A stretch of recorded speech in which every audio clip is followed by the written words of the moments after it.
Dear friends, welcome to our channel The Gallivanters Trio.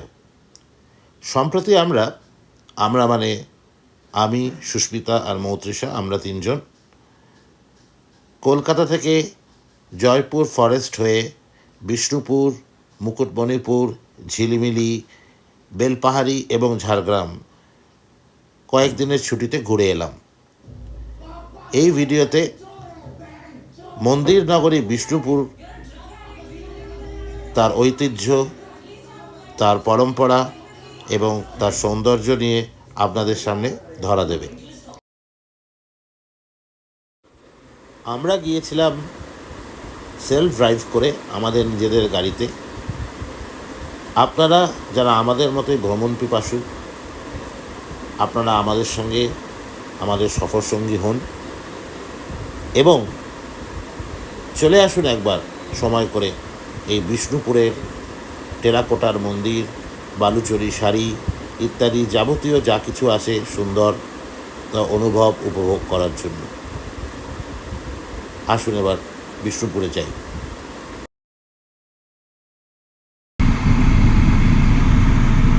আমরা Jaipur forest পেরিয়ে চলে এসেছি। খানিকটা দূর, এই 2-3 কিলোমিটার আসার পরেই একটা বাইফারকেশন আছে, রাস্তাটা দুদিকে মিলছে। আমরা বাঁদিকে এখন ঢুকে যাচ্ছি, কারণ আমরা প্রথমে বিষ্ণুপুরে যাব, আর ডান দিকের রাস্তাটা চলে গেল বাঁকুড়া, মুকুটমণিপুর এইসব।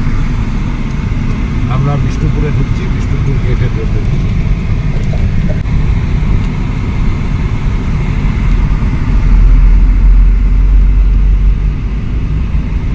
মন্দির নগরী Bishnupur.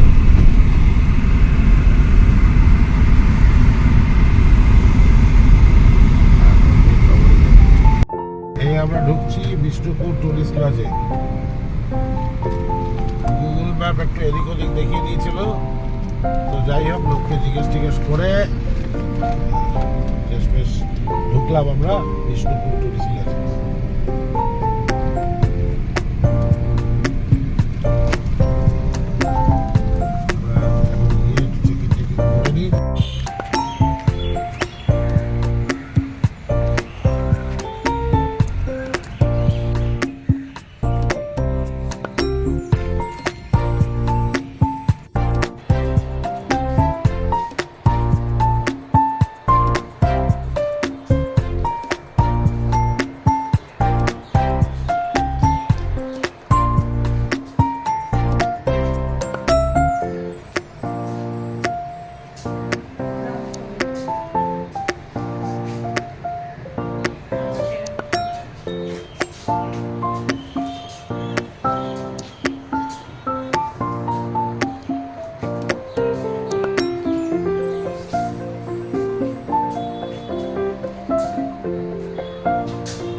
After a day's hectic drive, we took rest that evening and night in the hotel. পরের দিন সকালে হোটেলের পার্কিং লবিতে আমাদের গাড়ি পার্ক করে আমরা টোটোয় করে ঘুরতে বেরোলাম মন্দির নগরী বিষ্ণুপুর। টোটো চালক সিন্টু অত্যন্ত ভদ্র এবং অমায়িক একটি ছেলে। ওর ফোন নাম্বার ডিটেলস ডেসক্রিপশন বক্সে এবং অনস্ক্রিনে দেওয়া রইল। আমরা এখন সকাল বেরিয়েছি টোটোতে করে বিষ্ণুপুরের সমস্ত দ্রষ্টব্য জায়গাগুলো দেখার জন্য। বিষ্ণুপুরের সরু সরু গলি দিয়ে গাড়ি চালাবার চেষ্টা করলাম না।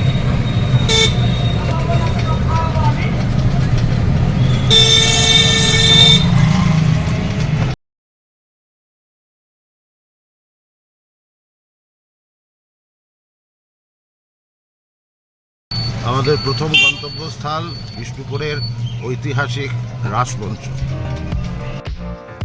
এই রাসমঞ্চ বিষ্ণুপুর শহরের একটি পুরাতাত্ত্বিক স্থাপনা।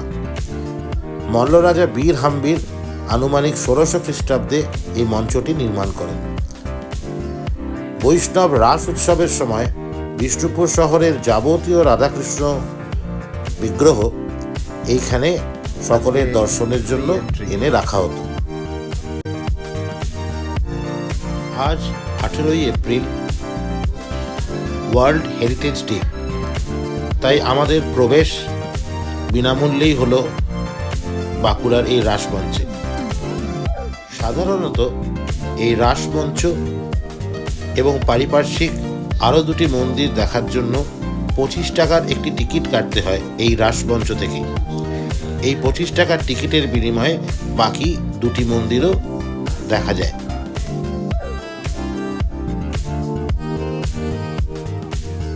একটা কথা না বললেই নয়, বিষ্ণুপুরের সমস্ত টেরাকোটা মন্দিরগুলি ইউনেস্কোর অস্থায়ী তালিকায় থাকলেও বর্তমানে তাদের কোনোটি সরকারিভাবে কিন্তু ঐতিহ্যবাহী স্থান হিসেবে বা ওয়ার্ল্ড হেরিটেজ সাইট হিসেবে স্বীকৃত নয়। বিষ্ণুপুরের সবচেয়ে বিখ্যাত এবং সুপরিচিত মন্দিরগুলির মধ্যে রয়েছে জোরবাংলা মন্দির, রাসমঞ্চ এবং মদনমোহন মন্দির।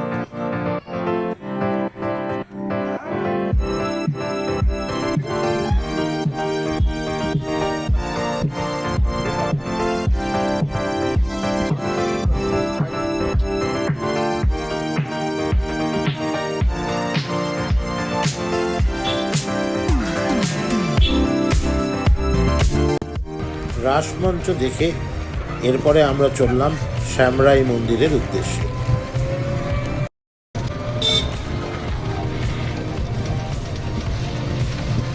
এটার নাম হচ্ছে গুমঘর। আগে এই গুমঘরে রাজারা শাস্তি দিত। জানলা বা দরজাদের উপর থেকে মহিলা তুলে ফেলে দিত, ওদিন করাই ও, গুমঘর। আচ্ছা, এটা গুমঘর। আচ্ছা,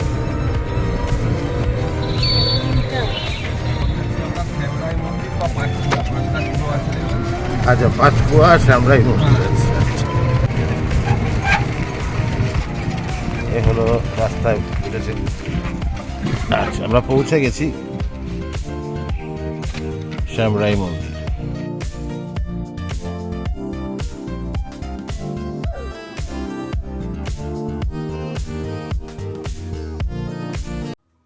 এই হলো পঞ্চরত্ন শ্যামরাই মন্দির। রাধা ও কৃষ্ণের আনন্দের জন্য রাজা বীর হাম্বীরের পুত্র রাজা রঘুনাথ সিংহ 949 মল্লাব্দে বা 1643 খ্রিস্টাব্দে এই মন্দিরটি নির্মাণ করেন। মন্দিরের দক্ষিণ দিকের দেওয়ালে নিবদ্ধ উৎসর্গ লিপি থেকে এই তথ্য জানা যায়।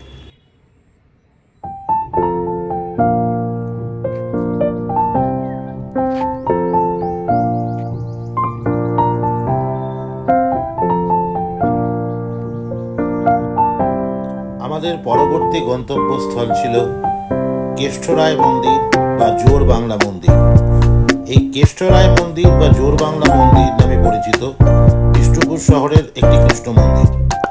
অতীতে এই মন্দিরে হিন্দু দেবতা কৃষ্ণকে কেষ্টরায় রূপে পূজা অর্চনা করা হতো। এখন আর এখানে পূজা হয় না।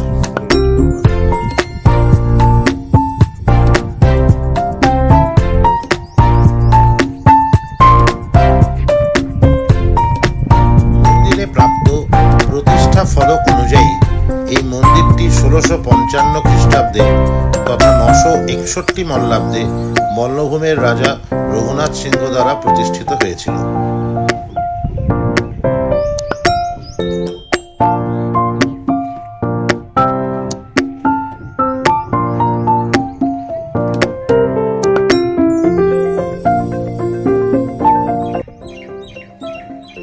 এই মন্দিরটি বাঁকুড়ার বিষ্ণুপুরের সর্ববৃহৎ টিকে থাকা মন্দির হিসেবে পরিগণিত হয়। এটি সম্ভবত বাংলার সবচেয়ে পরিচিত টেরাকোটা মন্দির। বর্তমানে এটি ভারতীয় পুরাতত্ত্ব বিভাগের সর্বেক্ষণ দ্বারা ভারতের অন্যতম একটি প্রত্নতাত্ত্বিক নিদর্শন হিসেবে সংরক্ষিত রয়েছে।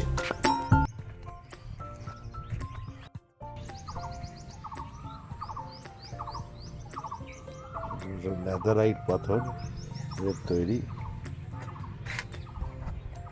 বেস স্ট্রাকচারটা, আর তার উপরে সব টেরাকোটার কাজ। তো দেখে মনে হলো বিষ্ণুপুরের সমস্ত মন্দির বা স্থাপত্যর মধ্যে এটি খুব ভালোভাবে সংরক্ষিত।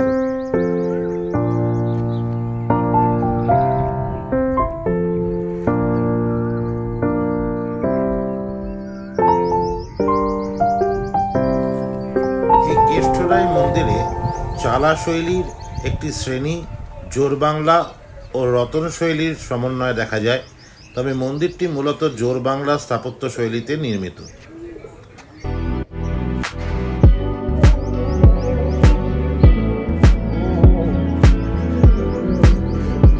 এই কেষ্টরাই মন্দির বা জোরবাংলা মন্দিরটি বাংলা অঞ্চলের প্রযুক্তিগত ও শৈল্পিক উৎকর্ষের একটি মূর্ত প্রতীক। মন্দিরের ভিতরে ও বাইরে দেওয়ালের উপভাস্কর্য খচিত চিত্র দিয়ে সুসজ্জিত। ল্যাটেরাইট স্টোন বা ল্যাটেরাইট পাথরের ভিতের ওপর টেরাকোটার অপূর্ব কাজ সত্যি নজর কাড়ে।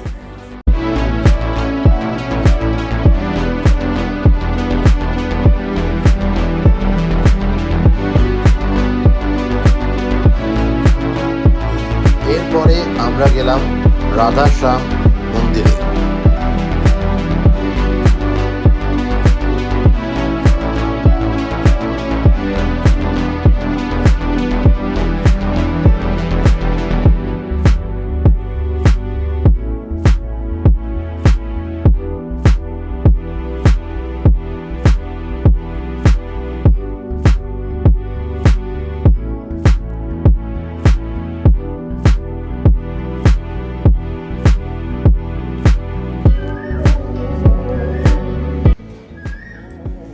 এই রাধাশ্যাম মন্দির হল বিষ্ণুপুর শহরের একটি কৃষ্ণ মন্দির। এই মন্দিরে হিন্দু দেবতা কৃষ্ণকে শ্যাম রূপে পূজার্চনা করা হয়। শ্যামের সঙ্গে রাধার বিগ্রহ পূজা করা হয়। মন্দিরে প্রাপ্ত প্রতিষ্ঠা ফলক অনুযায়ী মন্দিরটি 1758 খ্রিস্টাব্দে মল্লভূমের রাজা চৈতন্য সিংহ দ্বারা প্রতিষ্ঠিত হয়েছিল। বর্তমানে মন্দিরটি ভারতের প্রত্নতাত্ত্বিক জরিপ কর্তৃক প্রত্নতাত্ত্বিক নিদর্শনগুলির মধ্যে একটি হিসেবে সংরক্ষিত।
আমাদের পরবর্তী গন্তব্য ঐতিহাসিক লালবাগ।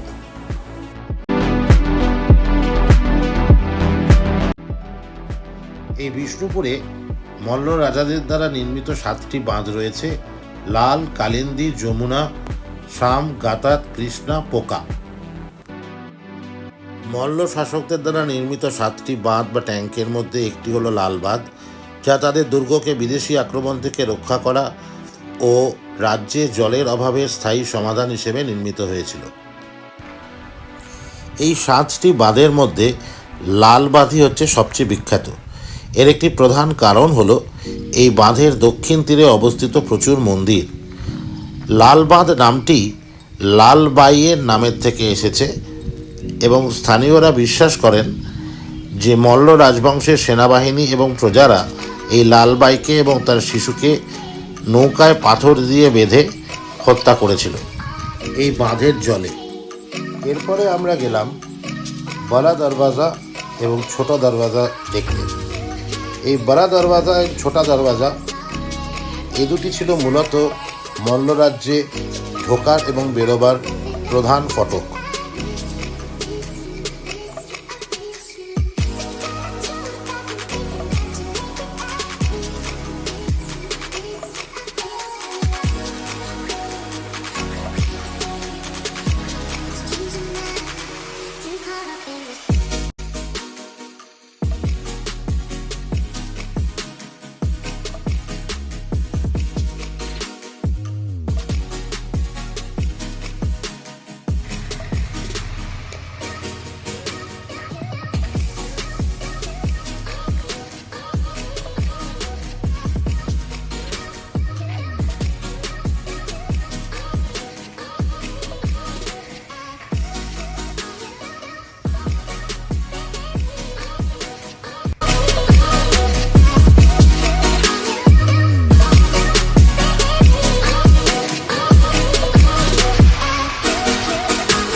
কুমির থাকতো নাকি এখানে?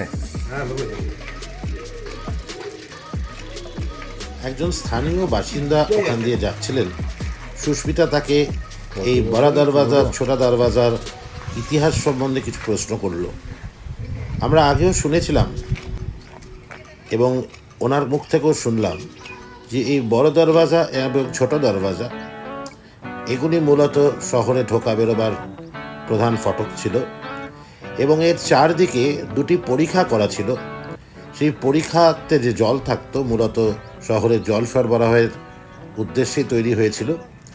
এছাড়াও এই জলে নাকি কুমির ছাড়া থাকতো এবং এই কুমির বহিরাগত যে শত্রুরা ছিল তাদের এই শহরে প্রবেশ করার থেকে ব্যাহত করত।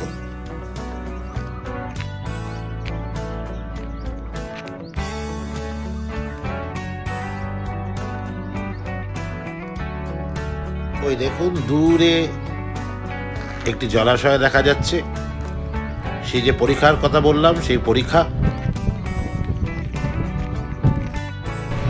এরপরে আমরা বড় দরওয়াজা আর ছোটা দরওয়াজাকে বিদায় জানিয়ে রওনা দিলাম লালজি মন্দিরের উদ্দেশ্যে। এই লালজি মন্দির এখন রেনোভেশন হচ্ছে, তাই ভেতরে ঢুকে অল্প খানিকটা দেখে ছবি তুলে ভিডিও করে বেরিয়ে এলাম।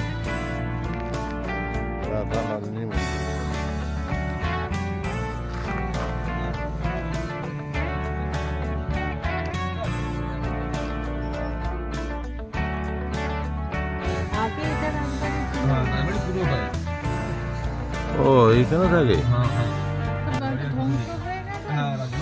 রাস্তায় যেতে যেতে দেখলাম মল্লরাজের পুরনো রাজপ্রাসাদের ভগ্নাবশেষ। এরপরে অল্প কিছুক্ষণের জন্য আমরা দেখতে গেছিলাম সেই বিখ্যাত দলমাদল কামান। 1742 খ্রিস্টাব্দে কর্মকার জগন্নাথ কর্মকারের হাতে তৈরি এই কামান, যা বর্গীদের হাত থেকে মল্ল রাজাদের বিষ্ণুপুরকে রক্ষা করেছিল।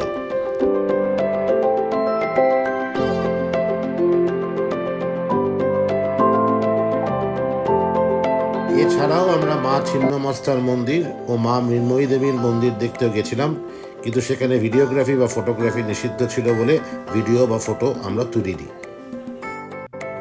বালুচরী শাড়ি বিষ্ণুপুরের এক ঐতিহ্যবাহী অনবদ্য সৃষ্টি ও কৃষ্টির নিদর্শন।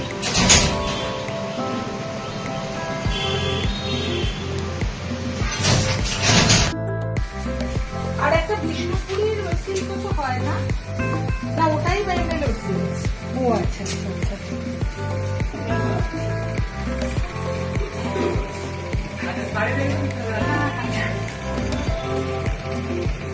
বিষ্ণুপুরকে বিদায় জানানোর আগে আমরা গেছিলাম তাঁতির বাড়ি। প্রখ্যাত বিষ্ণুপুরী বালুচরী শাড়ির আতুর ঘরে, যেখানে বালুচরী শাড়ি তৈরি হয়। এই বালুচরী হাটের সমস্ত ডিটেলস, ফোন নাম্বার ডেসক্রিপশন বক্সে দেওয়া থাকবে। এটা কিন্তু কোনো পেইড প্রমোশন নয়। দ্রষ্টব্য স্থান দর্শন করে হোটেলে ফিরে এলাম। প্রাতরাশ সেরে চেক আউট করার জন্য প্রস্তুত হচ্ছি। হঠাৎ আকস্মিকভাবেই দেখা হয়ে গেল কলেজের ক্লাসমেট, পুরনো বন্ধু ডক্টর কৃষ্ণেন্দুর সঙ্গে। বেশ খানিকটা সময় আমরা খুব আনন্দে কাটালাম। ভিডিওটি ভালো লাগলে সাবস্ক্রাইব করবেন আমাদের চ্যানেলে এবং অবশ্যই লাইক শেয়ার করে আমাদের পাশে থাকবেন। অনেক অনেক ধন্যবাদ।